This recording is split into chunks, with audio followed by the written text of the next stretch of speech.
Hello पिला माने केमिति अछ समस्ते पिला माने आज आम पढ़ा लक्ष्मीकांत महापात्र जीवनी और साहित्य कृति बुझा पड़ला। ओडिया साहित्यर विविध विभागर से कौन लेखनी चालना करथिले बुझा पड़ला।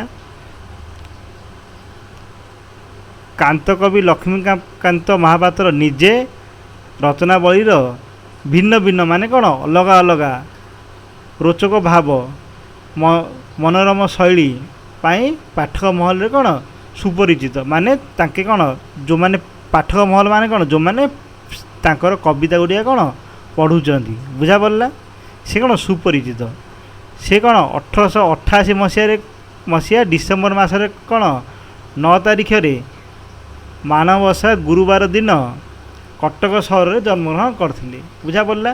कटक सहर कोरे धुआ पत्रिया गली बाखराबाद एक गृह रे जन्मग्रहण करथिले बुझा पड़ला। केबे जन्मग्रहण करथिले 1888 मसीहा को मास डिसेम्बर मास को तारिख 9 तारिख मानवसा गुरुवार दिन से जन्मग्रहण करथिले बुझा पड़ला।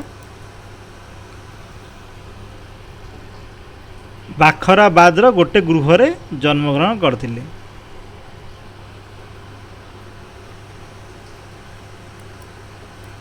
एति बुझिले ही नहीं। तांकर पिता का नाम कौन चौधरी भागवत प्रसाद सामंतराय बुझा पड़ला। गोटे कौन भद्रक सहर 10 माइल पूर्व दिगर अवस्थित कौन तालपदा ग्रामर बासिंदा और जमीदार थिले। तांकर ग्राम नाम कौन तालपदा। से तांकर बापा कौन थिले चौधरी भागवत प्रसाद सामंतराय से जने कौन थिले जमीदार थिले बुझा पड़ला। तांकर मातांक नाम कौन थिला पिला माने राधामणी से गोटे कौन कंटापड़ार जमीदार कन्या थिले। तांक मातांक नाम कौन थिला राधामणी बुझा पड़ला।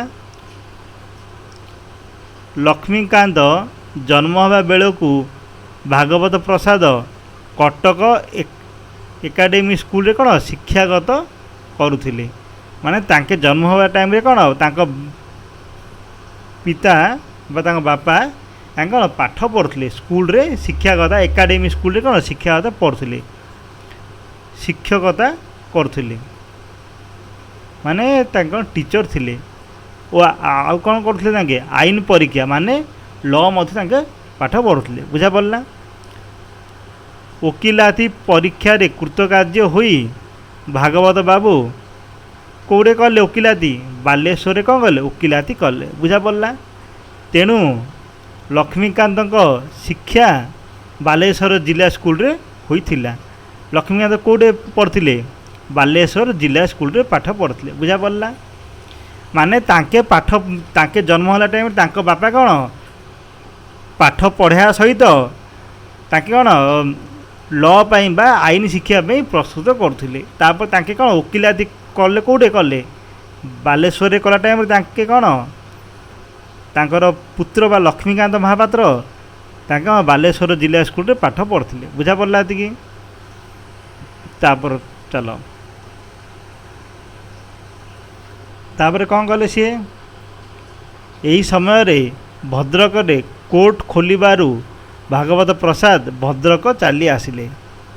भद्रक कौन से टाइम नुआ नुआ कोर्ट खोलू कौन है भागवत प्रसाद कौन गले कोर्ट को चली आसिले बुझा पड़ला। कि से वकिलाती व्यवसाय सह निज ग्रामर संपत्ति बाड़ी कथा मध्य बुझुथिले।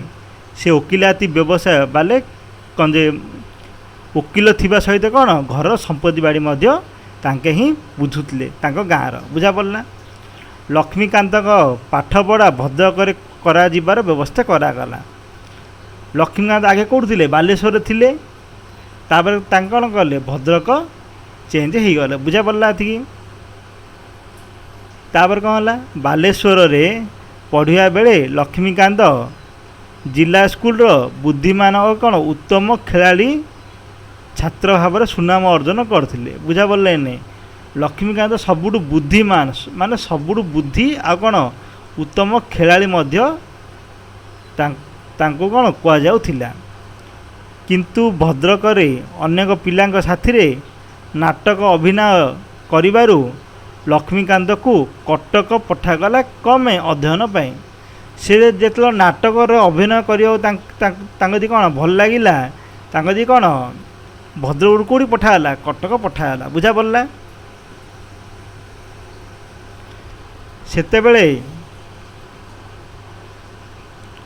ଅଣ୍ଡରାଇଙ୍କ ଉମାଚରଣ ଦାସ ରେଭେନ୍ସା କଲେଜରେ ଅଧ୍ୟୟନ କରୁଥିଲେ। ସେତେବେଳେ କ'ଣ ଅଣ୍ଡରାଇର ଉମାଚରଣ ଦାସ ମାନେ ଏଇଟା ଗୋଟେ କ'ଣ ଜାଗାର ନାଁଟା। ବୁଝା ପଡ଼ିଲା। ଅଣ୍ଡରାଇର ଉମାଚରଣ ଦାସ ରେଭେନ୍ସା କଲେଜରେ କ'ଣ ପାଠ ପଢ଼ୁଥିଲେ। ବୁଝା ପଡ଼ିଲା। ସେ ଥିଲେ ଭାଗବତ ବାବୁଙ୍କ ଦୂର ସମ୍ପର୍କୀୟ। ତାଙ୍କେ ଗୋଟେ କ'ଣ ଥିଲେ, ଦୂର ସମ୍ପର୍କ ଥିଲେ। ଉମାଚରଣଙ୍କ ତତ୍ତ୍ୱାବଧାନରେ ଛାତ୍ରାବାସରେ ରହି କିଏ ପାଠ ପଢ଼ିଲେ, ଲକ୍ଷ୍ମୀକାନ୍ତ ମହାପାତ୍ର। ବୁଝା ପଡ଼ିଲା। ଲକ୍ଷ୍ମୀକାନ୍ତଙ୍କ ପାଠ ପଢ଼ିବାର ଅପେକ୍ଷା କ୍ରୀଡ଼ା, କବିତା, ଲେଖା, ଆମୋଦ ପ୍ରମୋଦରେ କ'ଣ ଅଧିକ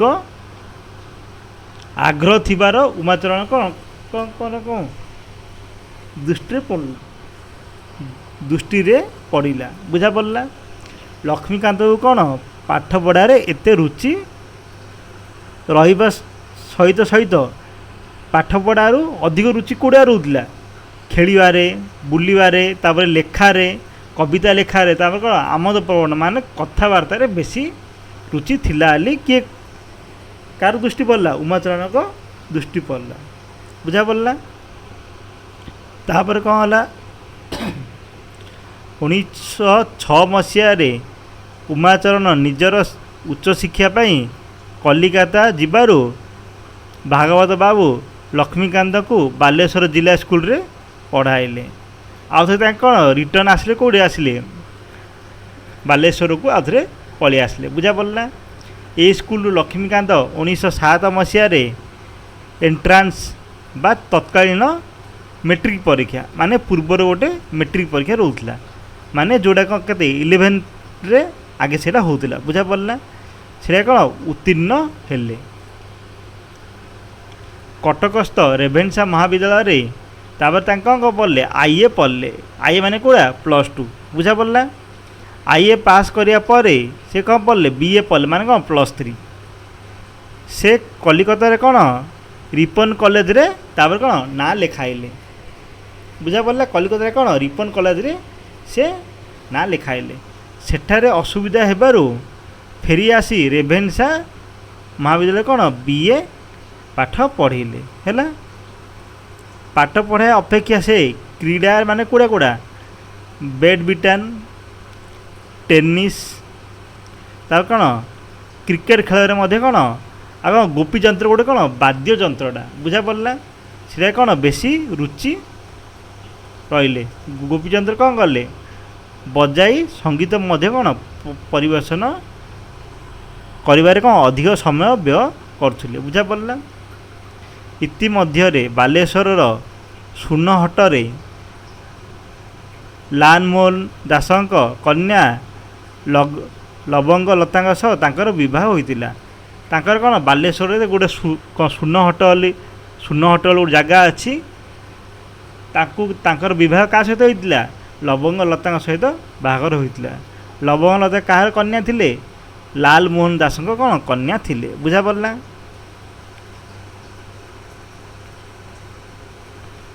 ଲଣ୍ଡନରେ ପଞ୍ଚମ ଜର୍ଜଙ୍କ ଅଭିଷେକ ଉତ୍ସବ ମାନେ ଅଭିଷେକର ଯେଉଁ ଉତ୍ସବ ହେଉଛି ଉଦ୍ଦେଶ୍ୟରେ ଭାରତ ବର୍ଷରେ ମହାସମାରୋହରେ ଉତ୍ସବମାନ କରାଯାଉଥିଲା, ମାନେ ଭାରତରେ ମଧ୍ୟ କ'ଣ ଉତ୍ସବ ହେଉଥିଲା। ଏହି ଉପଲକ୍ଷରେ ରେଭେନ୍ସା ମହାବିଦ୍ୟାଳୟରେ 1912 ମସିହାରେ ଗୋଟେ କ'ଣ ନାଟକ ପରିବହନ ହେଲା, କ'ଣ ଯେ ପରିବେଷଣ ହେଲା। ସେଇଟା କ'ଣ ନାଟକ ନା, କାଞ୍ଚି ଆଉ କ'ଣ କାବେରୀ ନାଟକରେ ସେ କ'ଣ ଅଭିନୟ କରାଯାଉଥାଏ। ସେହି ନାଟକରେ ଲକ୍ଷ୍ମୀକାନ୍ତ କ'ଣ ଭଦ୍ରା ଓ ଭିକାରୁଣୀ ଭୂମିକାରେ କେତେବେଳେ କେନ୍ଦେରା ତ କେତେବେଳେ ରାମତାଳି ଆଉ କେତେବେଳେ କ'ଣ ଗୋପୀଯନ୍ତ୍ର ବଜାଇ ଏପରି ଗୀତ ଗାଇଲେ ଯେ ଦର୍ଶକ ମାନେ ମୁଗ୍ଧ ହୋଇଗଲେ।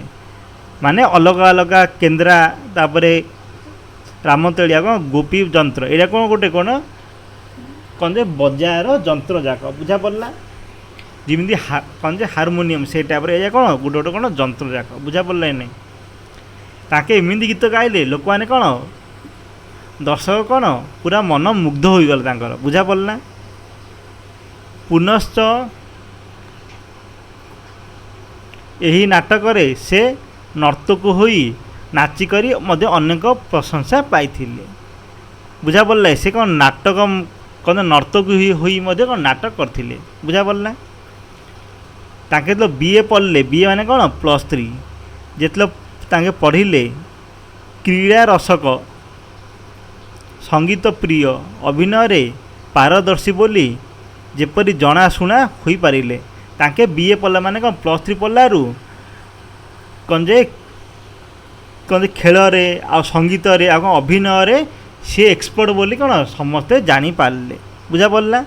ଲେଖାଲେଖି ପାଇଁ ମୁକୁର ପତ୍ରିକା ସମ୍ପାଦକ ବ୍ରଜ ସୁନ୍ଦର ଦାସ ଓ ଉତ୍କଳ ସାହିତ୍ୟ ପତ୍ରିକା ସମ୍ପାଦକ କ'ଣ ବିଶ୍ୱନାଥ କରଙ୍କ ଦୃଷ୍ଟି ଆକର୍ଷଣ କରିପାରିଲେ।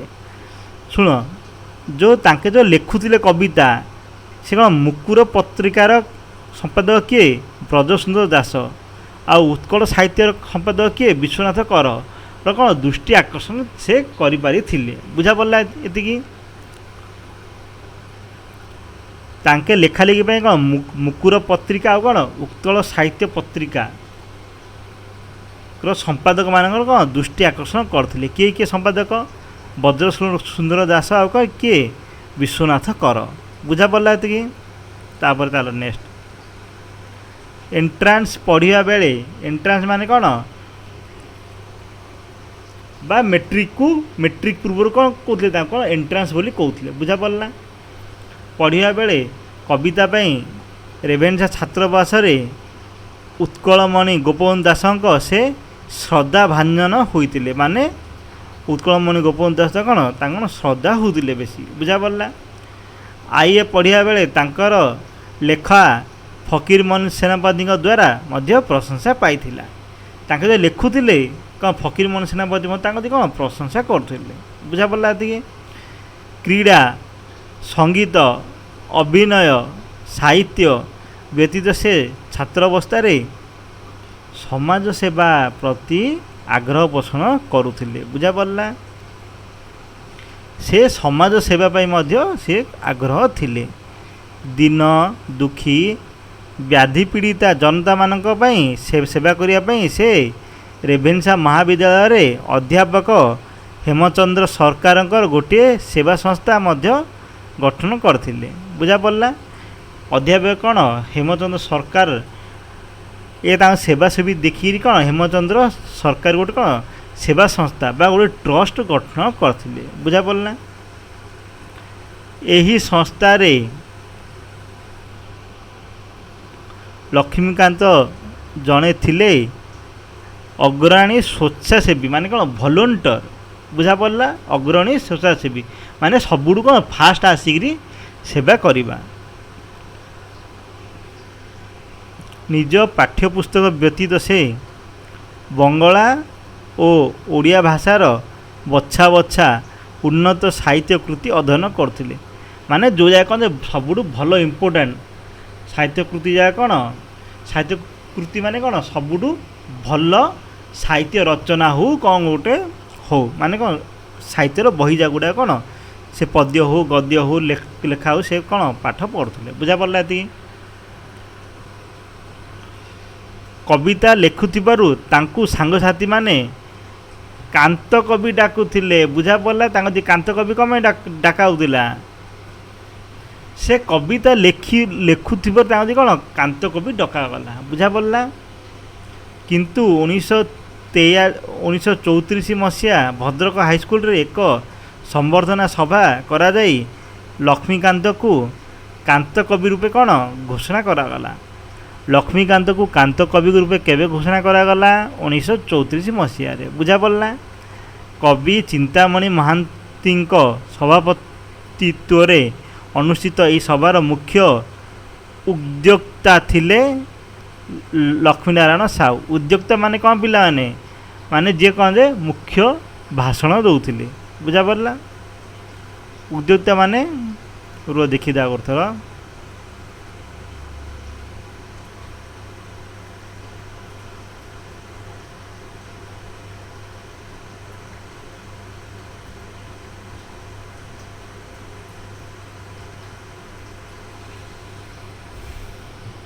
ଉଦ୍ୟୋକ୍ତା ମାନେ ଯେଉଁମାନେ ଭାଷଣ ମାନେ ଯେଉଁମାନେ ଚିଫ୍ ଗେଷ୍ଟ ଥାଉଛନ୍ତି ସେ ଟାଇପ୍ର, ବୁଝା ପଡ଼ିଲା।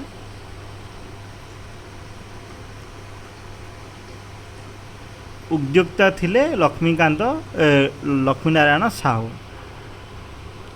ବସ୍ତୁତଃ ସେବେଠାରୁ ଲକ୍ଷ୍ମୀକାନ୍ତ ସର୍ବସାଧାରଣରେ କାନ୍ତ କବି ବୋଲି ସମ୍ବୋଧନ ସେମାନଙ୍କୁ କ'ଣ କଲେ କରାଗଲା, ବୁଝା ପଡ଼ିଲା। ରେଭେନ୍ସା ମହାବିଦ୍ୟାଳୟରୁ ଲକ୍ଷ୍ମୀକାନ୍ତ 1913 ମସିହାରେ BA ପାସ୍ କଲେ। ଲକ୍ଷ୍ମୀକାନ୍ତ କେବେ BA ପାସ୍ କଲେ? 1913 ମସିହାରେ। ଏକଦା ଏଣ୍ଟ୍ରାନ୍ସ ପଢ଼ିବା ବେଳେ, ଏଣ୍ଟ୍ରାନ୍ସ ମାନେ ମେଟ୍ରିକ୍, ବୁଝା ପଡ଼ିଲା। ପଢ଼ିବା ବେଳେ ତାଙ୍କ ଅଭିଭାବକ ଦାୟିତ୍ୱ ତୁଲାଇଥିବା ସେତେବେଳର କ'ଣ ରେଭେନ୍ସାର ଛାତ୍ର ଉମାଚରଣ ଦାସ 1913 ମସିହା ବେଳକୁ ପୁରୀରେ ଚାକିରି କରୁଥିଲେ, ବୁଝା ପଡ଼ିଲା। ଇଏ କ'ଣ BA ପାସ୍ କଲାରୁ କ'ଣ ତାଙ୍କେ କ'ଣ ପୁରୀରେ ଚାକିରି କରୁଥିଲେ। କୁଣ୍ଡେଇ ବେଣ୍ଟା ସାହିରେ ବସବାସ କରୁଥିଲେ। କୁଣ୍ଢେଇ ବେଣ୍ଟା ଯେଉଁ ବେଣ୍ଟ ସାହିରେ, କୁଣ୍ଢେଇ ବେଣ୍ଟ ସାଇଡ଼ରେ କ'ଣ ସେ ବସବାସ କରୁଥିଲେ, ବୁଝା ପଡ଼ିଲା। ପିଲାମାନେ ଯେଉଁମାନେ ପୁରୀରୁ ଦେଖୁଛ ସେମାନେ କମେଣ୍ଟ କର କି ଆମେମାନେ କ'ଣ ପୁରୀରୁ ଦେଖୁଛୁ, ବୁଝା ପଡ଼ିଲା କି ନାହିଁ। ଉମାଚରଣ ଦାସଙ୍କୁ ଦେଖା କରିବା ପାଇଁ ଲକ୍ଷ୍ମୀକାନ୍ତ କ'ଣ କଲେ? ପୁରୀ ଯାଇଥିଲେ, ବୁଝା ପଡ଼ିଲା। ସେଠାରେ ସେ ତାଙ୍କ ପାଖରେ ରହି କ'ଣ ଜଗନ୍ନାଥକୁ ଦର୍ଶନ କଲେ, ମାନେ କ'ଣ ଜୟ ଜଗନ୍ନାଥ କହିଲେ, ବୁଝା ପଡ଼ିଲା କି ନାହିଁ। ଉମାଚରଣ ତାଙ୍କୁ BL ପଢ଼ିବା ପାଇଁ ପରାମର୍ଶ ଦେଲେ। LLB BL ସେ ଟାଇପ୍ର କ'ଣ BL ଥିବ, ବୁଝା ପଡ଼ିଲା। ଏବେ କ'ଣ କହୁଛନ୍ତି LLB, ସେ ଟାଇପ୍ର କ'ଣ BL ଥିବ, ବୁଝା ପଡ଼ିଲା। ଲକ୍ଷ୍ମୀକାନ୍ତ ଘରକୁ ଫେରି ଆସିବା ପରେ ତାଙ୍କ ଦି କ'ଣ ହେଇଥିଲା? ଜ୍ୱର ହେଇଥିଲା ବା ଜ୍ୱର ହୋଇଥିଲା, ବୁଝା ପଡ଼ିଲା। ଜ୍ୱର ଛାଡ଼ିବା ପରେ ଦେହରେ ସେ କାଳର ଦୁରାରୋଗ୍ୟ ବ୍ୟାଧିର ଉପସର୍ଗ ପ୍ରକାଶ ପାଇଲା। ସେ ଟାଇମ୍ରେ ଗୋଟେ କ'ଣ ଦୁରାରୋଗ୍ୟ ଗୋଟେ କ'ଣ ଯେ ବ୍ୟାଧି ଥିଲା, ଏବେ ସେଗୁଡ଼ାକ ନାହିଁ, ବୁଝା ପଡ଼ିଲା। ପିତା ଭାଗବତ ବାବୁ ତାଙ୍କର ଚିକିତ୍ସା ପାଇଁ ପ୍ରଯତ୍ନ କଲେ। ଲକ୍ଷ୍ମୀକାନ୍ତ ଶାରୀରିକ ସ୍ଥଳରେ କ'ଣ ବିକଳାଙ୍ଗ କ'ଣ ହୋଇଗଲେ, ବୁଝା ପଡ଼ିଲା। ମାନେ ପିଲାମାନେ ଆଗେ ଯେଉଁ ଜ୍ୱର ହେବାର ସେ ଟାଇମ୍ରେ କ'ଣ ଲୋକମାନେ କ'ଣ କାହାର ଆଖି ଖରାପ ହେଇଯିବାର, କାହାର ହାତ ଗୋଡ଼ ଖରାପ ହେଇଯାଏ, ଏମିତି ସବୁ କ'ଣ ଖରାପ ହେଇଯିବାର, ସେ ଆଉ କ'ଣ କହୁଛନ୍ତି ଦୁରାରୋଗ୍ୟ କହୁଛନ୍ତି, ବୁଝା ପଡ଼ିଲା। କ'ଣ କହୁଛନ୍ତି ଦୁରାରୋଗ୍ୟ, କ'ଣ କହୁଛନ୍ତି ଦୁରାରୋଗ୍ୟ, ବୁଝା ପଡ଼ିଲା। ତାଙ୍କର କୂଳର ଗୁରୁ କିଏ? ବାବାଜୀ ରାମଦାସଙ୍କର ସେ ଦୀକ୍ଷା ଗ୍ରହଣ କଲେ। ସେ କ'ଣ ଶାରୀରିକ ସ୍ଥଳରେ କ'ଣ ବିକଳାଙ୍ଗ ହୋଇଗଲେ, ମାନେ ତାଙ୍କ ଦି କ'ଣ ତାଙ୍କର ଶାରୀରିକ କ'ଣ ବିକଳାଙ୍ଗ ହୋଇଗଲା, ବୁଝା ପଡ଼ିଲା।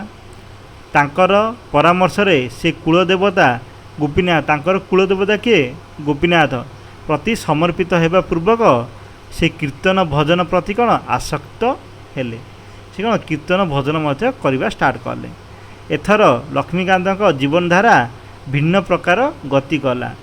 ମାନେ ଆଗେ ସବୁ ଖେଳିବାର ବୁଲିବା ସବୁ କଳିବାର, ଏବେ ତାଙ୍କ କ'ଣ ଅନ୍ୟ ଜିନିଷ କ'ଣ ସବୁଯାକ ବନ୍ଦ କରିଦେଲେ। ଏବେ ଖାଲି କ'ଣ ଭଜନ କୀର୍ତ୍ତନ ଆଉ ଲେଖାଲେଖିରେ ସେ ଜୀବନ ଅତିବାହିତ କଲେ, ବୁଝା ପଡ଼ିଲା। ଲକ୍ଷ୍ମୀକାନ୍ତ ଥିଲେ ପିତାମାତାଙ୍କ ଜ୍ୟେଷ୍ଠ ସନ୍ତାନ, ବୁଝା ପଡ଼ିଲା। ସେ କ'ଣ ଥିଲେ? ପିତାମାତାଙ୍କର ଜ୍ୟେଷ୍ଠ ସନ୍ତାନ। ସାନ ଭାଇ 3 ଜଣ ଥିଲେ। ତାଙ୍କର ସାନ ଭାଇ କିଏ ଥିଲେ? 3 ଜଣ। ସାନ ଭଉଣୀ କେତେ? 8 ଜଣ ଥିଲେ, ବୁଝା ପଡ଼ିଲା। ପିତା ଭାଗବତ ବାବୁ ନାନାଦି ସାମାଜିକ ଓ ରାଜନୈତିକ କାର୍ଯ୍ୟରେ କ'ଣ ବ୍ୟସ୍ତ ରହୁଥିଲେ।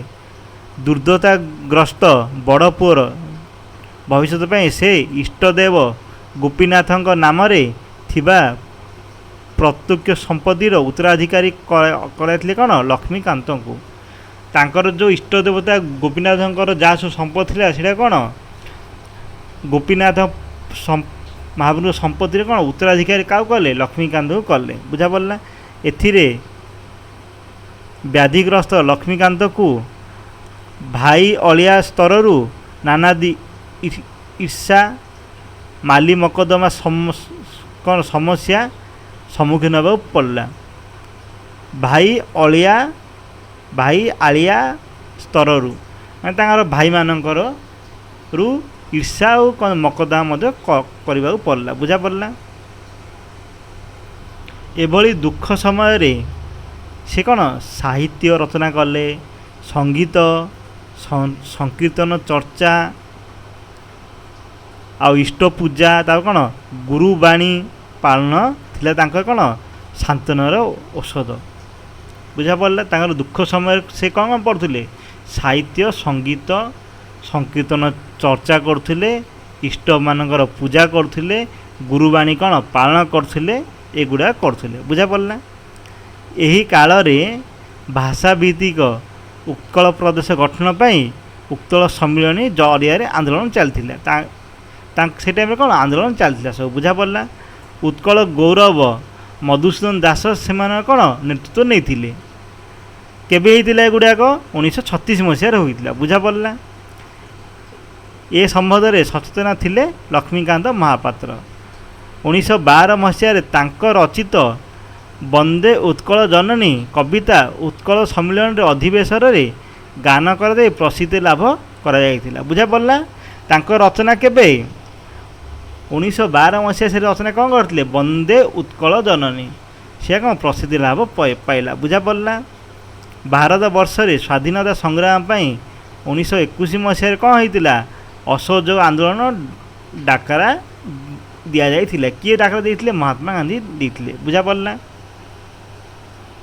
ଏହି ଆନ୍ଦୋଳନରେ ଯୋଗ ଦେଇଥିବା ଅନେକ କର୍ମୀଙ୍କ ତ୍ରୁଟି ବିଚ୍ୟୁତିକୁ ଲକ୍ଷ୍ୟ କରି 1922 1926-27 ମସିହାରେ ଅସହଯୋଗର ଆତ୍ମକଥା ଭଳି ମନୋରମ ଗଦ୍ୟ ସେ ରଚନା କରିଥିଲେ। ବୁଝାପଡ଼ିଲା। ଅସହଯୋଗୀ ଛଦ୍ମନାଭରେ ତାଙ୍କେ ଗୋଟେ ରଚନା କରିଥିଲେ, ଗୋଟେ ଛଦ୍ମ ନାମ ଦେଇକିରି ଗୋଟେ ରଚନା କରିଥିଲେ। ବୁଝାପଡ଼ିଲା। ଏହି ଲେଖାଟି ଉତ୍କଳ ସାହିତ୍ୟ ପତ୍ରିକାର 5ଟି ସଂଖ୍ୟାରେ ପ୍ରକାଶ ପାଇଥିଲା, ମାନେ 5ଟା ଭାଗରେ ପ୍ରକାଶ ପାଇଥିଲା। କେଉଁଠି ପ୍ରକାଶ ପାଇଥିଲା ଅସହଯୋଗୀରେ ପ୍ରକାଶ ପାଇଥିଲା। ବୁଝାପଡ଼ିଲା। এই ଅସହଯୋଗୀଟା କ'ଣ ଗୋଟେ ତାଙ୍କେ ତାଙ୍କର ଅନ୍ୟ ଗୋଟେ ନାଁ ଲଖିକିରି କ'ଣ ରଖିଥିଲେ ଅସହଯୋଗୀ ରଚନା କରିଥିଲେ। ବୁଝାପଡ଼ିଲା। ଲକ୍ଷ୍ମୀକାନ୍ତ ମହାପାତ୍ରଙ୍କର ନାମ ସେ ଦେଇନଥିଲେ। ବୁଝିଲା କି ନା ଏଇଟା। ତାପରେ ପିଲାମାନେ ସେ କ'ଣ କରିଥିଲେ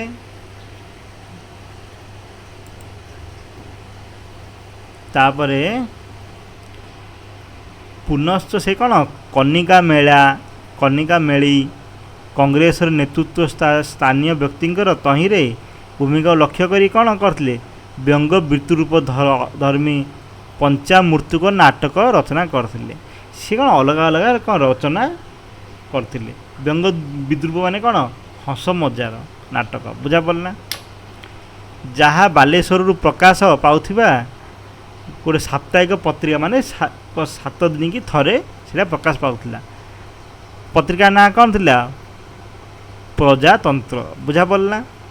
ଭାରତୀୟ ମୁକ୍ତି ସଂଗ୍ରାମ ସମ୍ପର୍କରେ ସେ ସଚେତନ ଥିବା ତାଙ୍କ ରଚିତ ଅନେକ ଲାଳିକା ଜାତୀୟ ସଙ୍ଗୀତ କଣା ମାମୁଁ ଉପନ୍ୟାସ ନାଟିକାଦିରୁ ଉପଲବ୍ଧ ହୋଇଥିଲା, ମାନେ ଛୋଟ ଛୋଟ ତାଙ୍କର ଉପଲବ୍ଧ ହୋଇଥିଲା, ମାନେ ମାର୍କେଟକୁ ଆଇଥିଲା। ବୁଝାପଡ଼ିଲା।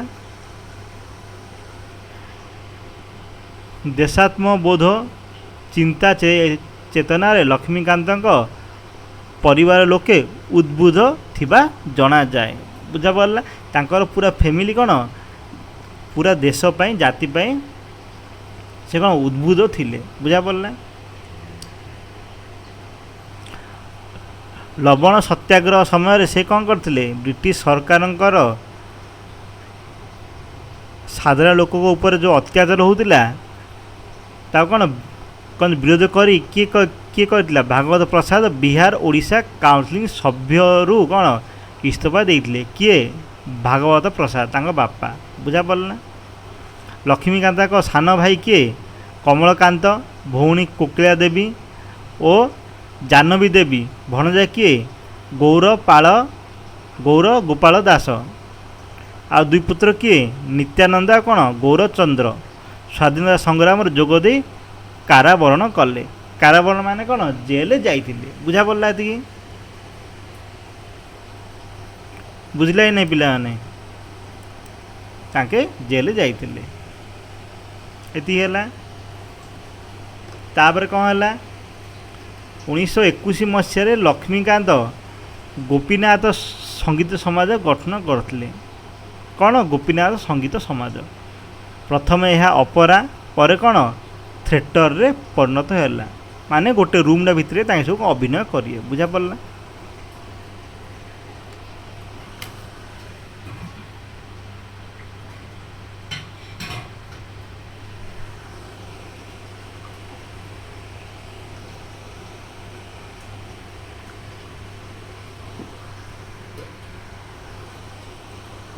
ପିଲାମାନେ ତୁମମାନଙ୍କର ସ୍କୁଲ ଆଜିଠାରୁ ଷ୍ଟାର୍ଟ ହେଇଗଲା। ଏବେ ତୁମେ ସିରିୟସ୍ ହେଇକି ପାଠପଢ଼ା ଷ୍ଟାର୍ଟ କରିଦିଅ। କ'ଣ ମାନେ ଜୁନ୍ ମାସରୁ ପଢ଼ିକିରି ମଧ୍ୟ କ'ଣ ତୁମେ ସ୍କୁଲର ଟପର ହୋଇପାରିବ। ବୁଝା ପଡ଼ିଲା? ପିଲାମାନେ ମ୍ୟାଥ୍ ତୁମେମାନେ କ'ଣ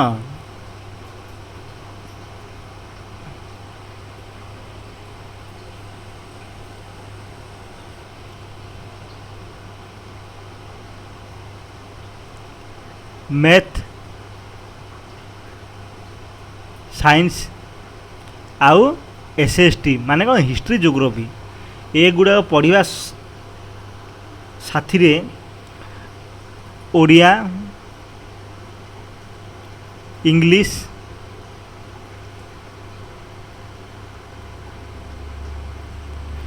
ଆଉ କ'ଣ କିଏ ହିନ୍ଦୀ ନେଇଛି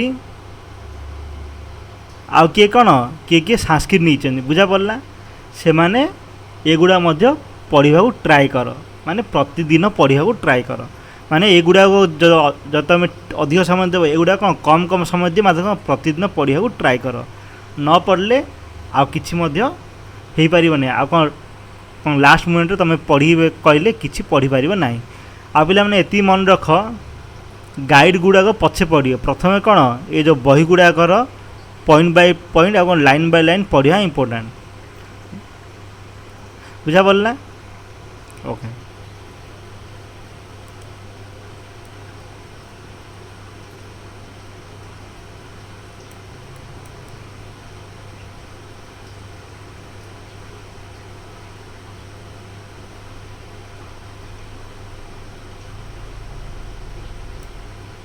ଚାଲ ଆମେ ଆଉଥରେ ପଢ଼ିବା।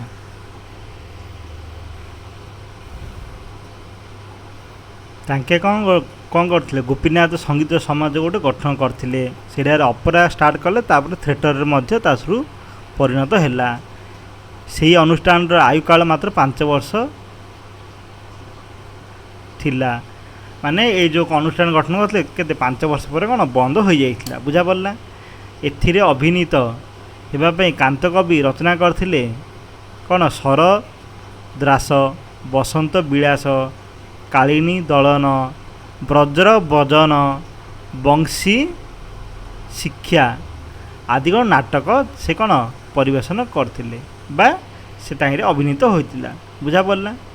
ପରେ ସେ ବେଶ ବଦଳା, ଶ୍ରୀ ଶ୍ରୀ ଗୌର ସନ୍ନ୍ୟାସ, କର୍ଣ୍ଣ, ଲକ୍ଷ୍ମୀ ଚଣ୍ଡାଳୁଣୀ ଏମିତି କ'ଣ ନାଟକ ରଚନା କରିଥିଲେ। ବୁଝା ପଡ଼ିଲା? ଏହି ସଙ୍ଗୀତ ସମାଜ ଅନୁଷ୍ଠାନ ହେତୁ ଲକ୍ଷ୍ମୀକାନ୍ତଙ୍କ ନିବିଡ଼ ସମ୍ପର୍କ ସ୍ଥାପନ ହୋଇଥିଲା। ରାସ, ପ୍ରଣତା ଗୋବିନ୍ଦ ସୁର ଓ ଦେହ ମୋଦନ ସୁରଦେବ ଏମିତି ଅନ୍ୟାନ୍ୟ କବିଙ୍କ ସହିତ କ'ଣ ଭଲ ସମ୍ପର୍କ ସ୍ଥାପନ ହୋଇଥିଲା ବୋଲି ତାଙ୍କେ କହିଲେ। ବୁଝା ପଡ଼ିଲା? ଗୋପୀନାଥ ସଙ୍ଗୀତ ସମାଜ ଭାଙ୍ଗିଯିବା ପରେ 1929ରେ ଗୋପୀନାଥ ପ୍ରେସ୍ ସେ ସ୍ଥାପନ କରିଥିଲେ। ବୁଝା ପଡ଼ିଲା? ସଙ୍ଗୀତ ସମାଜ ଯେତେବେଳେ ତାଙ୍କର ଭାଙ୍ଗିଗଲା, ସେ କ'ଣ ଗୋପୀନାଥ ପ୍ରେସ୍ ଗୋଟେ ସ୍ଥାପନ କରିଥିଲେ। ବୁଝା ପଡ଼ିଲା। ତାପରେ କ'ଣ ହେଇଥିଲା 1900 ପିଲାମାନେ ତୁମେମାନେ ଯେତେ ଶୀଘ୍ର ଟ୍ରାଏ କରିବ କୋର୍ସ ପଢ଼ିବା ଷ୍ଟାର୍ଟ କର, ଟାଇମ୍ ୱେଷ୍ଟ ଟୋଟାଲି କରନ ହେଲା। କୋର୍ସ ପଢ଼ି ଗଲା ପରେ ତାପରେ ତୁମ କ'ଣ ରିଭିଜନ୍ କରିବାର ଅଛି ତୁମମାନଙ୍କୁ, ବୁଝା ପଡ଼ିଲା। ସ୍କୁଲରୁ ହୋମୱାର୍କ ମିଳିବ, ତାପରେ ଟ୍ୟୁସନ୍ର ମଧ୍ୟ ହୋମୱାର୍କ ମିଳିବ। ଯେଉଁମାନେ ଟ୍ୟୁସନ୍ ଯାଉନାହାନ୍ତି ସେମାନେ ନିଜେ ବସି ପ୍ରାକ୍ଟିସ୍ କରିବାକୁ ପଡ଼ିବ। ସାହିତ୍ୟର ଲଙ୍ଗ୍ କୋଶ୍ଚିନ୍ ମଧ୍ୟ ପ୍ରାକ୍ଟିସ୍ କରିବାକୁ ପଡ଼ିବ, ବୁଝା ପଡ଼ିଲା। 1937 ମସିହାରେ ଚାଲ ପଢ଼ିବା। 1937 ମସିହାରେ ଏହି ପ୍ରେସ୍ରୁ ଡଗର ନାମକ ଗୋଟେ କ'ଣ ପତ୍ରିକା ସମ୍ପାଦନରେ ପ୍ରକାଶ ପାଇଥିଲା। ଗୋପୀନାଥ କେଉଁ ପ୍ରେସ୍ରୁ? ଗୋପୀନାଥ ପ୍ରେସ୍ରୁ। କେବେ? 1937 ମସିହାରେ। କ'ଣ ପତ୍ରିକା? ଡଗର ପତ୍ରିକା, ବୁଝା ପଡ଼ିଲା। ଏଇଟା ଗୋଟେ କ'ଣ ଇମ୍ପୋର୍ଟାଣ୍ଟ କୋଶ୍ଚିନ୍ ହେଲା। ପରବର୍ତ୍ତୀ ସମୟରେ ସେ ଡଗର ପତ୍ରିକା ପ୍ରକାଶନ କଟକ ପିଠାପୁରଠାରେ କରାଯାଇଥିଲା। ଆଗେ ଭଦ୍ରକରେ କରାଯାଇଥିଲା, ତାପରେ କ'ଣ ତାପରେ କଟକରେ ହୋଇଥିଲା, ବୁଝା ପଡ଼ିଲା।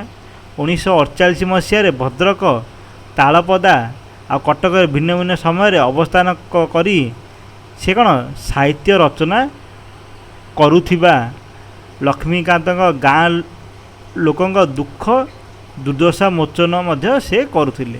ସେ ସାହିତ୍ୟ ରଚନା କରୁଥିଲେ, ତାପରେ କ'ଣ ତାଙ୍କ ଗାଁର ଲୋକମାନଙ୍କର କ'ଣ ଦୁଃଖ ଦୁର୍ଦ୍ଦଶା ମଧ୍ୟ ମୋଚନ କରୁଥିଲେ, ବୁଝା ପଡ଼ିଲା।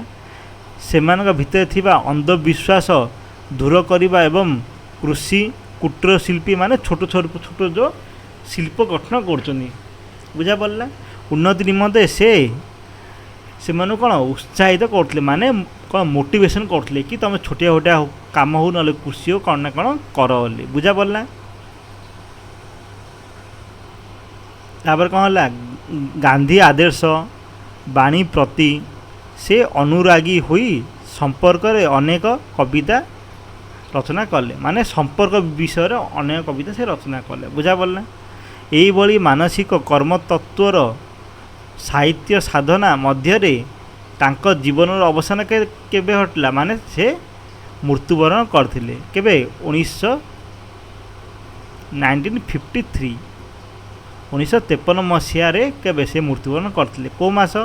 ଫେବୃଆରୀ 24 ତାରିଖ ଦିନ। ଫେବୃଆରୀ ମାସ 24 ତାରିଖ ଦିନ ଭଦ୍ରକ ଭବନରେ ସେ ମୃତ୍ୟୁବରଣ କରିଥିଲେ, ବୁଝା ପଡ଼ିଲା। ସେ ରଖିଯାଇଥିବା ଓଡ଼ିଆ ସାହିତ୍ୟକୃତି ତାଙ୍କୁ ଓଡ଼ିଆମାନଙ୍କ ନିକଟରେ କ'ଣ ଚିରସ୍ମରଣ କରିଛି, ମାନେ ସବୁଦିନ ମନେ ରଖିଥିବ, ବୁଝା ପଡ଼ିଲା। ଏତିକି ଗଲା। ତାଙ୍କର କ'ଣ ଚିରସ୍ମରଣ କ'ଣ କରିଛନ୍ତି ସେ ବିଷୟରେ ଆମେ ଆଉଥରେ ପଢ଼ିବା, ବୁଝା ପଡ଼ିଲା।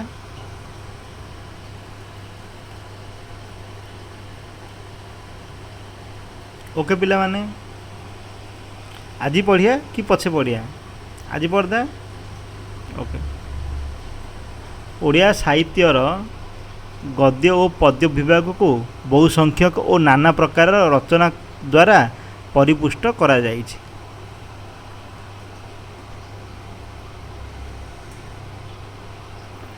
କ'ଣ କହିଲେ ସେ ତାଙ୍କେ?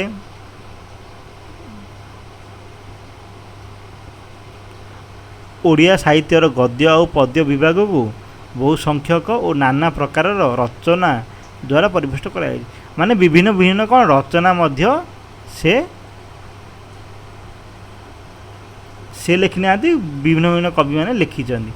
ଅଧିକାଂଶ ରଚନା ତାଙ୍କର କ'ଣ ଯେଉଁ ଲେଖିଛନ୍ତି ତାଙ୍କର କ'ଣ ହାସ୍ୟ କୌତୁକ ଆଉ କ'ଣ ବ୍ୟଙ୍ଗ ବିଦ୍ରୂପ ଧର୍ମୀ, ମାନେ ହାସ୍ୟ କୌତୁକ ମାନେ କ'ଣ ହସ ଖୁସି, ଆଉ କ'ଣ ବ୍ୟଙ୍ଗ ମାନେ କ'ଣ କୌତୂହଳ ଆଉ କ'ଣ ହସ ମଜାକର ବେଶୀ ତାଙ୍କ ରଚନା ଅଛି, ବୁଝା ପଡ଼ିଲା।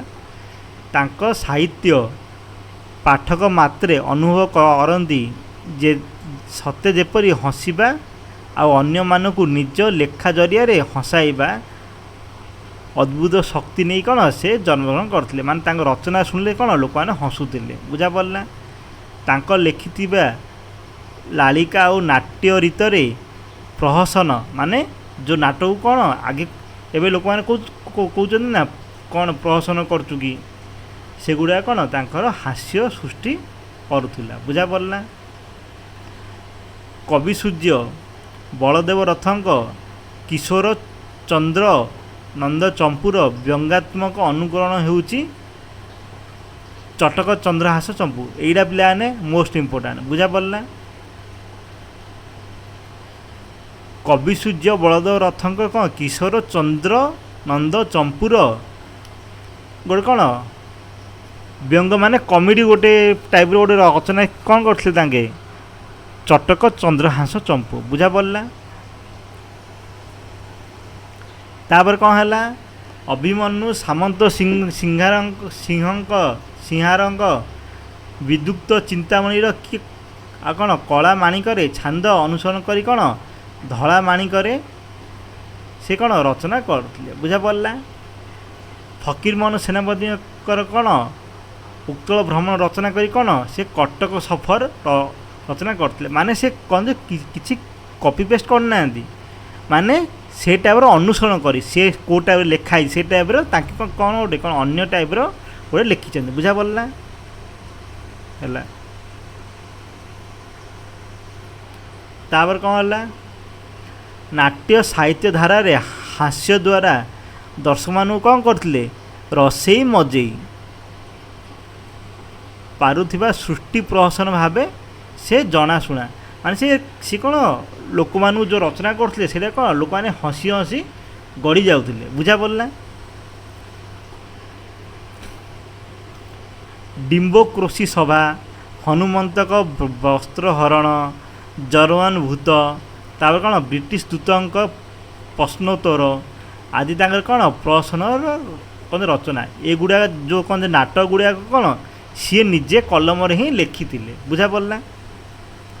ओडिया शिशु साहित्य को लक्ष्मीकांत बहुमते समृद्ध करचंती उभय गद्यर आ पद्य शिशु साहित्य को मध्य कौन से समृद्ध करचंती पिलांक कथा भली पौराणिक कहानी संकलन और चिड़ियाखाना भली जीवजंतुक संबोधित पदमयी कृति मध्य अच्छी बुझा पड़ा।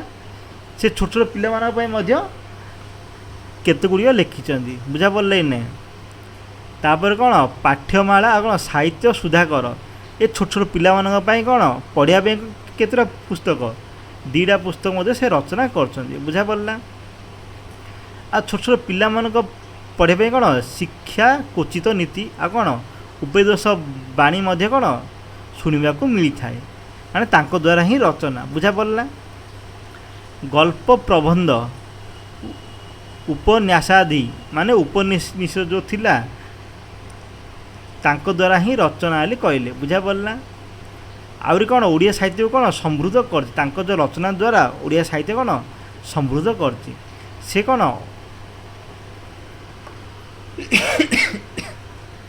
सी आउरी केतरा कौन गल्प माने कौन गल्प एकांकिका मध्य रचना कर बुझा पड़ा। बुढ़ा शंकारी गल्प रे परिवेशित प्रेम आउ कौन करुण भाव पाठ मानकर कौन हृदय को स्वच्छ करथिला कौन यहाँ गोटे कौन अभुला कहानी बुझा पड़ा। जो बोहूर हाथ में शंखा पिंधाइवाई बुढ़ा शंकारी शारीरिक कष्ट स्वीकार करी धाई जाइथिला देखिबा बेलू से कौन विधवा हो जाइए बुझा पड़ा। यह कौन DD1 DD6 आर गोटे सीरियल अच्छी बुझा पड़ा। गल्पटीर परिणत बेस करुण रसरे मार्मिक करुण रस माने कौन मर्माहत बुझा पड़ा।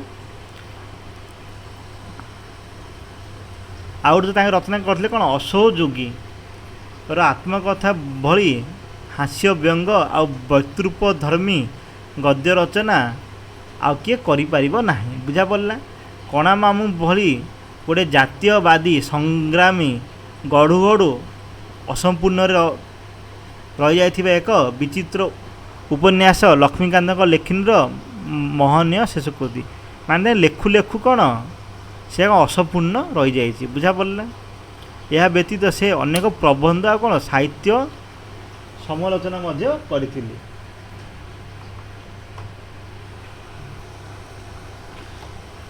कौन कौन से साहित्य समालोचना करथिले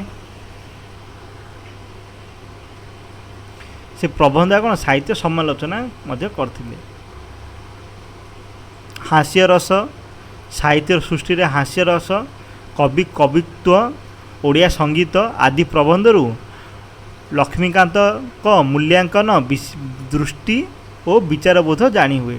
ମାନେ ତାଙ୍କେ କେଉଁ ଟାଇପ୍ର ନୂଆ ନୂଆ ଲେଖିଛନ୍ତି, ସେ ମଧ୍ୟରୁ କ'ଣ ତାଙ୍କେ କେଉଁ ଟାଇପ୍ର ଦୃଷ୍ଟି ମାନେ ଦେଖିବାର ଶୈଳୀ ସେ ଜାଣି ହୁଏ ବୋଲି କ'ଣ କୁହାଗଲା। ବୁଝା ପଡ଼ିଲା। ତିଆଣୀରେ ଲୁହ ଭଳି ତିଅଣରେ ଲୁହ ଭଳି ସାହିତ୍ୟରେ ହାସ୍ୟରସ ଏକାନ୍ତ ଆବଶ୍ୟକ। ଯିନି କ'ଣ ତିଅଣ ମାନେ କ'ଣ ପିଲାମାନେ, ଯେଉଁ ତରକାରୀର ଝୋଳ ବା ତରକାରୀର ଗ୍ରେଭି, ଯଦି ଆମେ ଲୁଣ ପକାଇ ଖାଇବା ସେଗୁଡ଼ାକ ଅଲଗା, ସେଇଟା ବୋଲି କ'ଣ ସାହିତ୍ୟରେ କ'ଣ ହାସ୍ୟରସ ମାନେ ହସ କଥା ମଧ୍ୟ ସେମିତି ଜରୁରୀ ବୋଲି କୁହାଗଲା। ବୁଝା ପଡ଼ିଲା। ଗୋପବନ୍ଧୁଙ୍କ ଶ୍ରୁତି, ତାର ଶ୍ରୁତି ପୂଜା, ଚିନ୍ତାମଣିଙ୍କ ଶ୍ରୁତି, ଖଣ୍ଡିଏ ଚିଠି ଭଳି କେତେଟା କ'ଣ ଖଣ୍ଡିଏ ଚିଠି ଭଳି ଜୀବନ ମୂଲ୍ୟକ ପ୍ରବନ୍ଧରୁ କାନ୍ତକବିଙ୍କ କ'ଣ ଆତ୍ମସଂଲଗ୍ନ ଭାବ ଉଚ୍ଛ୍ୱାସ ବାରି ହୁଏ। ମାନେ କ'ଣ ସେ କେତେଟା କ'ଣ ଜୀବନ କୃତି ମଧ୍ୟ ଲେଖିଛନ୍ତି। ବୁଝା ପଡ଼ିଲା। ନିଭୃତ, ନିଷିଦ୍ଧ, ରୋଗଶଯ୍ୟା ଆଉ ଜୀବନ ମରଣ ପ୍ରବନ୍ଧ ଲେଖି ସେ ଅଙ୍ଗନିଭା କଥା କଳାତ୍ମକରେ ପ୍ରକାଶ କରିଛନ୍ତି।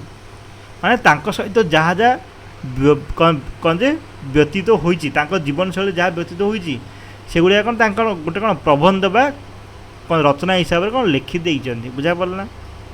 ନିଜ ଜୀବନର ଅବସ୍ଥା ବିଶେଷରେ ଶ୍ରୁତି ତାଙ୍କର କ'ଣ ରଚନା କ'ଣ ବାଲ୍ୟ ଶ୍ରୁତି, ଶୈବ ଶ୍ରୁତି, କିଶୋର ସ୍ୱପ୍ନ, ଯୌବନ ପଥେ ଆଦି ରୂପୟିତ। ମାନେ ତାଙ୍କ ସହିତ ଯାହା ଯାହା ଘଟଣା ଘଟିଛି ତାଙ୍କେ ଗୋଟେ କ'ଣ କ'ଣ ଶ୍ରୁତି ହିସାବରେ ମଧ୍ୟ ଲେଖିଦେଇଛନ୍ତି। ବୁଝା ପଡ଼ିଲା।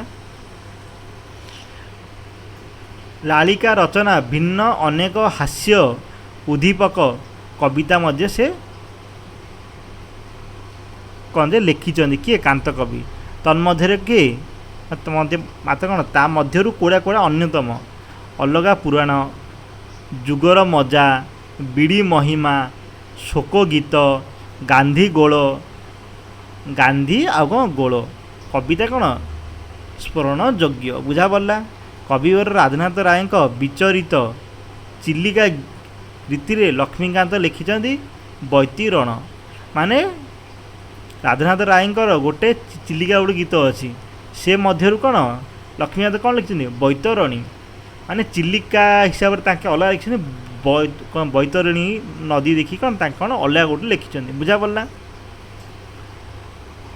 କଳକ ଆଉ କ'ଣ ବିବିଧ କବିତା ସଂକଳନରେ ତାଙ୍କର ଅନେକ କବିତା ସଂକଳିତ।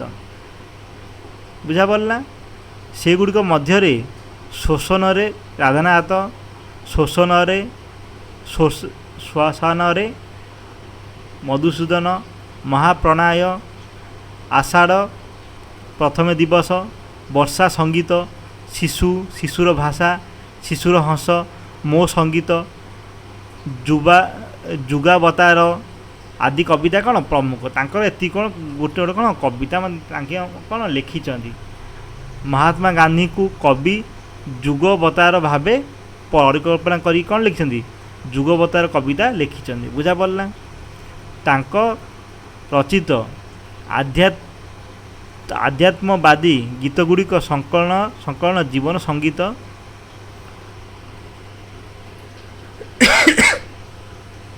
ମାନେ ତାଙ୍କେ ଗୋଟେ କ'ଣ ବିଭିନ୍ନ ବିଭିନ୍ନ ଟାଇପ୍ର ଲେଖିଛନ୍ତି।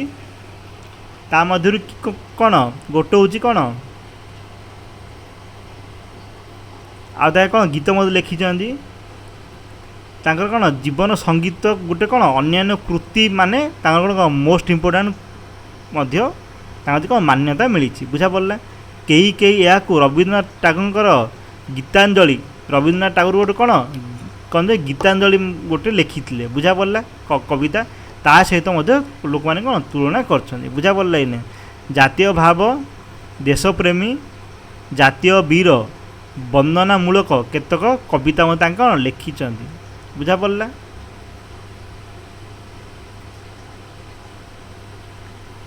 ଜାତୀୟ ସଙ୍ଗୀତ କବିତା ସଂକଳନରେ ସ୍ଥାନ ପାଇଛି। ପୂର୍ବରୁ ପ୍ରକାଶ ପାଇଥିବା ଦୁର୍ବୃତ୍ତ କବିତା ସଂକଳନରେ ସ୍ଥାନିତ। ବନ୍ଦୋକ୍ତ ଜନନୀ ଜାତୀୟ ସଙ୍ଗୀତ ସଂକଳନଭୁକ୍ତ ହୋଇଛି। ଓଡ଼ିଶା ସରକାରଙ୍କ ତରଫରୁ କ'ଣ ବନ୍ଦେ ଉତ୍କଳ ଜନନୀ ରାଜ୍ୟ ସଙ୍ଗୀତର କ'ଣ ମଧ୍ୟ ମାନ୍ୟତା ପାଇଛି। ବୁଝା ପଡ଼ିଲା। କୋଟି କୋଟି ଅଣେ ଆଜି ଉଡ଼ାଇ ନିଶାଣ ବଜାର ଭେରି ସାଜରେ ସାଜରେ ଭାଇମାନେ ହୋ। ଏଇଟା କ'ଣ ଗୋଟେ କ'ଣ ଜାତୀୟତା କ'ଣ ଆହ୍ୱାନ ଗୋଟେ ସଙ୍ଗୀତ। ବୁଝା ପଡ଼ିଲା ବା କବିତା। ବସ୍ତୁତଃ ଲକ୍ଷ୍ମୀକାନ୍ତ ମହାପାତ୍ର ବିରଚିତ ଦେଶ ଜାତୀୟ ବନ୍ଦନାମୂଳକ କବିତା ଗୁଡ଼ିକ କ'ଣ ଜାତୀୟ ସଙ୍ଗୀତର ସଂକଳନ ସମୃଦ୍ଧ। ମାନେ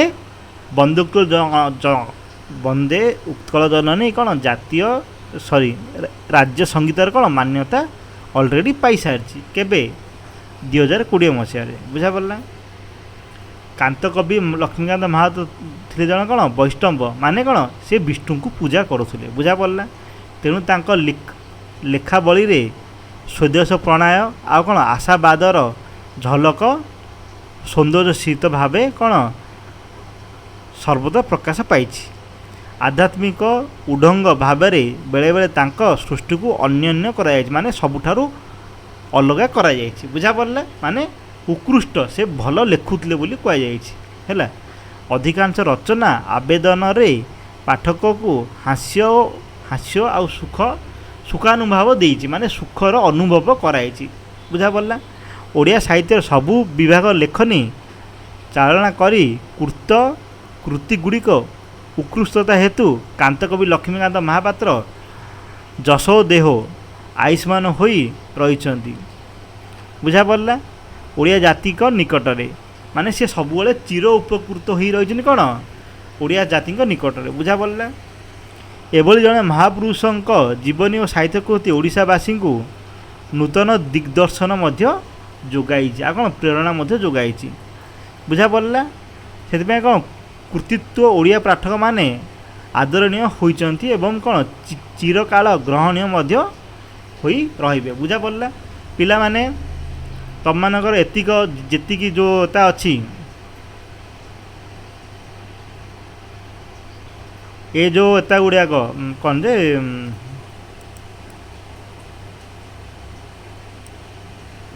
ଏ ଯେଉଁ ଯେତିକି କ'ଣ ଯେ ଇମ୍ପୋର୍ଟାଣ୍ଟ ଅଛି ଏତା ଗୁଡ଼ାକ କ'ଣ କହୁଛନ୍ତି ତାକୁ ଇମ୍ପୋର୍ଟାଣ୍ଟ ଯେଉଁ କ'ଣ ଯେ କଠିନ ଶବ୍ଦ ଅଛି ସେଗୁଡ଼ାକ କ'ଣ ତୁମମାନେ ଭଲସେ ପଢ଼। ହେଲା। ଏ ଭିତରୁ ମଧ୍ୟ ପଢ଼ିପାରେ। ତାପରେ ଆମେ ସର୍ଟ କ୍ୱେଶ୍ଚିନ୍ ଗୁଡ଼ାକ ପଛେ ଦେଖିବା।